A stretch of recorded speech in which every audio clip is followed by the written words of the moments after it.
just my cause. Like the Spanish Inquisition, I bet you didn't see that coming. Welcome back to Zero Sum Gaming, here at the Culture Cache. Patreon donor Jenny B, like most of the rest of the world, is addicted to Pokemon Go, and she wanted to know more about the series' roots. Done and done. If you have an idea for anything you want to see us cover here at Zero Sum Gaming, or anything else at the Culture Cache, head on over to Patreon and we'll get right to it. As for today, I don't think you've heard a whole lot about this guy, so I'm going to show him to you.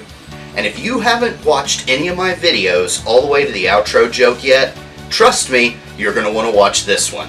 It took a lot of work, but I think it's going to be worth it. Pokemon is the brainchild of Satoshi Tajiri. You almost certainly know Pokemon.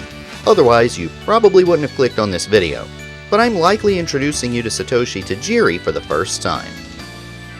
Tajiri was born in Machida, Tokyo, Japan on August 28, 1965, to a car salesman and a stay-at-home mother. Pay attention to these formative years, because they're going to be important. Young Tajiri loved insects. He'd spend hours searching out and collecting them in nearby forests, fields, and ponds. His love of entomology was so prolific that the other kids called him Dr. Bug. Sadly, as urban sprawl spread throughout the region, the verdant forests, grassy plains, and flowing streams had to make way for the all-too-familiar concrete jungle. Well, if you can't beat 'em, join 'em, right? So he put his love of bug catching on the back burner for a while, and instead became a mainstay of the local arcades. This was even true to a fault at times. Tajiri would often cut class to play video games. Supposedly, he was such a common guest at one arcade that the owner actually gave him a Space Invaders machine. Needless to say, his parents were worried that his hobby was jeopardizing his future. And they were right to fret. Satoshi Tajiri barely graduated high school and didn't go to college. His first thought for the rest of his life was, shocking, absolutely nobody, entomology. He never gave up on his love of bug collecting after all. His father wanted him to be an electrician. As a result, Tajiri went to the Tokyo National College of Technology and graduated 2 years later. But he didn't want to be a repairman. He wanted to work on video games. Let's back up a step, because you really need to know just how thick the gaming in Tajiri's blood really is. At 16 years old, he won a game design contest put on by, oh, irony of ironies, Sega. It's not like he had no idea how video games worked back then either. He disassembled. Disassemble! Dead! Hey, slow down! No disassemble! His Famicom, the Japanese version of what we know as the NES, in order to reverse engineer it. He even succeeded at programming on the venerated machine. As you've probably noticed by now, Tajiri really knows his video games inside and out. Kinda like somebody else I know. Sorry, gotta do something about that cough. Anyway, Tajiri wanted to share his knowledge with the world, so he and some of his friends created the gaming magazine Game Freak. Remember that name, although I'm sure you've seen it already. Another noteworthy name from this era is Ken Sugimori, who worked on the magazine with him. Never one to let any obstacles prevent him from achieving his gaming passions, Game Freak was initially all handwritten and strategically placed around local arcades. By 1989, Tajiri formally created his very own video game company. He called it Game Freak. Told you it'd be important later. Of course, if you've ever played a Pokemon game, you've already seen that on the startup screens, but I'm getting ahead of myself. Let's continue on the road to Pokemon by quickly exploring some of the other noteworthy titles Game Freak created before they launched the second most successful video game intellectual property in the world. That same year, all of these events culminated in the release of Satoshi Tajiri's very first published game, Mendel Palace. It's an interesting action puzzle hybrid.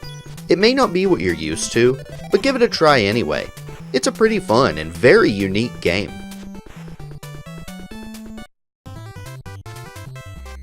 (1991) saw two releases for the fledgling company, Smartball and Yoshi. Interestingly, Smartball was published by Sony. Nobody really thought much of that back then. But it's pretty odd today to think that the creator of Nintendo's beloved IP, Pokémon, once directed a game published by Nintendo's rival, Sony. Anyway, Smart Ball is a quirky little game where you control a blob who uses his amorphous form to traverse stages in fun and interesting ways. You almost certainly know the character Yoshi, but have you heard of this game? It has been 25 years after all. Anyway, in this puzzle game, you play as Mario if you're player 1, or Luigi if you're player 2. That was pretty much the standard back then. Various enemies and eggshells fall from the top of the screen, and you are tasked with clearing them. You can do this in one of two ways. You can just line the same enemies up and both will vanish. But the real points come from creating Yoshis, and for that, you're going to need those eggs. You have to place the bottom of the egg on the bottom. Obvious, right? Then, you just put the top on the egg, and presto! You have a Yoshi! But the more enemies you sandwich between the halves of egg, the more points you get. Some people criticize the game for being too luck-based, but I don't really think that's fair. Isn't the same true for most puzzle games, including everyone's favorite, Tetris? I do agree with those who say the game gets too repetitive too quickly though. Still, it sold 500,000 copies on its first day, so it must have done something right.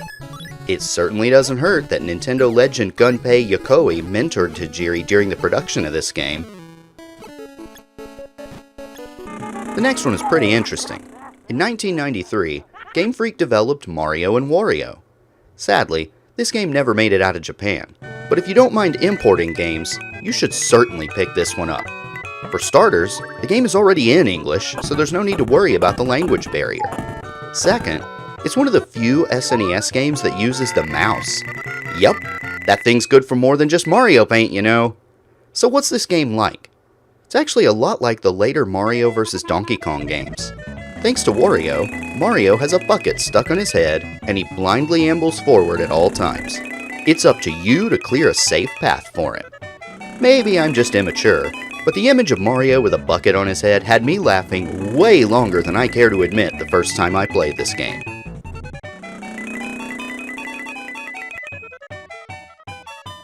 The next year saw an incredibly interesting title for Game Freak with the release of Pulseman. Pulseman's father is physical, and his mother is digital. Don't ask. All you need to know is that he's able to travel to both worlds. This platformer is fast, fun, and pretty.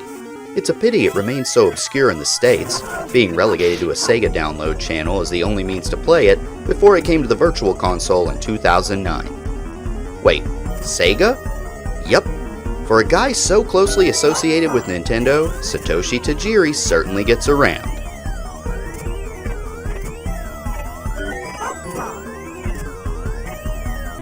Then, in 1996, Game Freak released a little game called Pokémon. Maybe you've heard of it?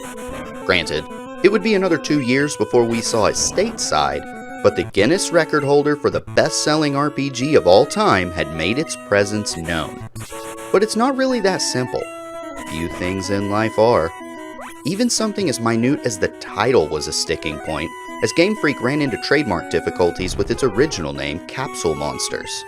Still, I think Pocket Monsters is a little catchier, so some good came of it. But behind the scenes, things were falling apart. Said every episode of VH1 Behind the Music ever. But there really were lots of development problems with this game.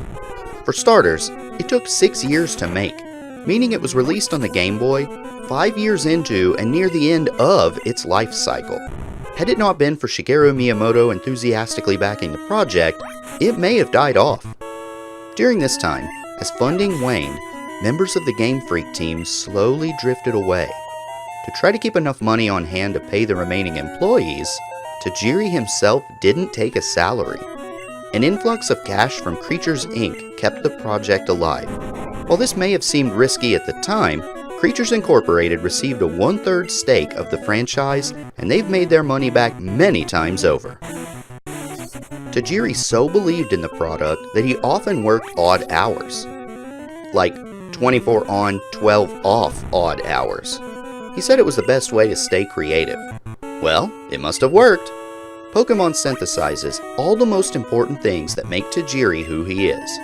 Remember his favorite pastime of years gone by? Yup, bug collecting makes its grand return. Of course, it's in the form of a video game, but there's nothing wrong with that. And they're not all bugs, but who's counting? Actually, just about everyone who's ever played Pokémon has been counting. To 151 to be exact. The tagline of the game is "Gotta catch 'em all," but few players ever did so without cheating. To be fair, it's no easy task. Different versions of the game had different unique monsters to catch, and the super elusive Mew was only available to the handful of people who won a contest. So what do you do with all those cute little critters you've caught? Make them battle, of course, but Pokémon isn't exactly a digital dogfighting ring. Tajiri made it a point to keep the violence as minimal as possible, noting that there is no blood and nobody ever dies. Rather, defeated Pokémon just faint.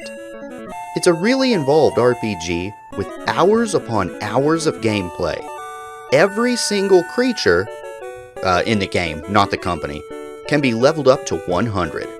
I've never heard of anyone actually setting out to do that, but the option certainly is there. One reason for the series' success is the social aspect of the games. Because each version lacks certain mon, if you really do want to catch them all, you're going to have to trade with somebody who owns the other version of the game at some point. This forced face-to-face element also gave the game free word-of-mouth advertising and is a key reason the series spread like wildfire. Well, that or somebody's Charizard got loose again.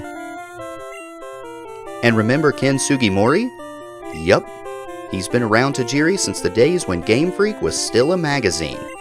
I told you to keep him in mind. Why? Because he's the one who designed all 151 of the original Pokémon.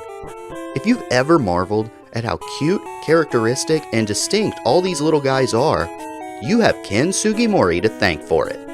And with so many monsters to design, the game really let him show off his full range of talents. The entire Game Freak staff submitted ideas for various Pokémon, and they had over 300 to choose from before whittling it down to the original 151 we all know and love. So which one is Tajiri's favorite? That honor goes to Poliwag. Bugs weren't the only things the adventurous young rapscallion used to catch. Frogs and tadpoles were also on his early makeshift Pokédex.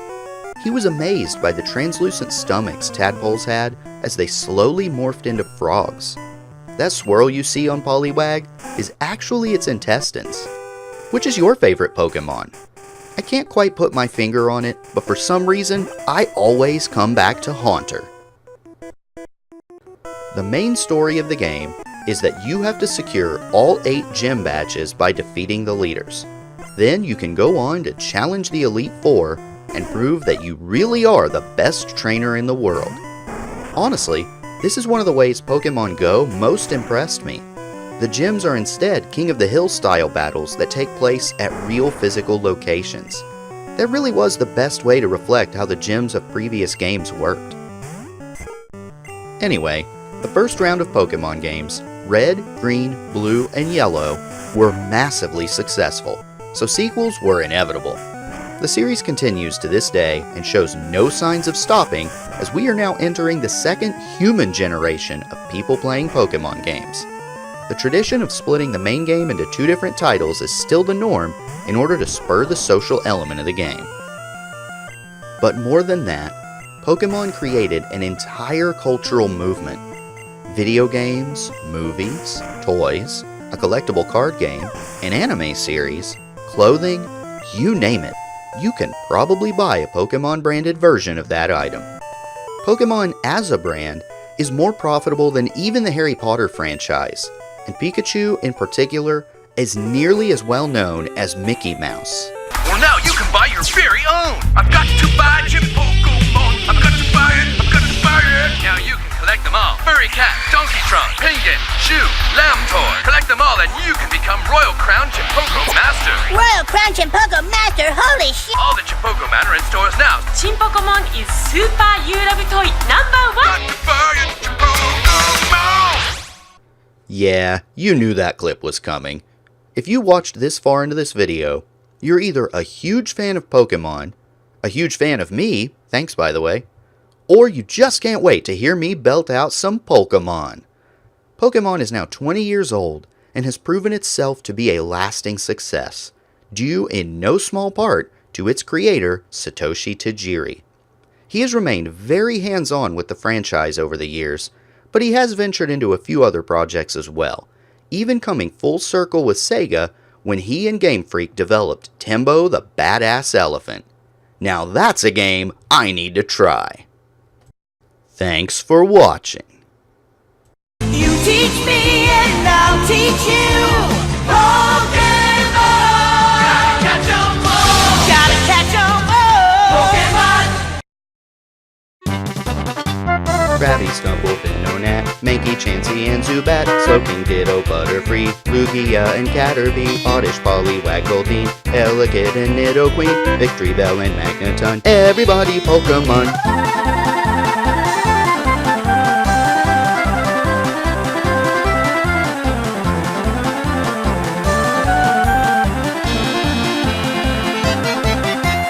Aerodactyl, Seal, Macho, Marill, Moltres, then Slowpoke, Articuno, Ditto, Muk, Flareon, and Psyduck, Cloyster, Kingler, Shelter, Gloom, Snorlax, and of course Vileplume, Zapdos, and Charmeleon. Everybody Pokemon.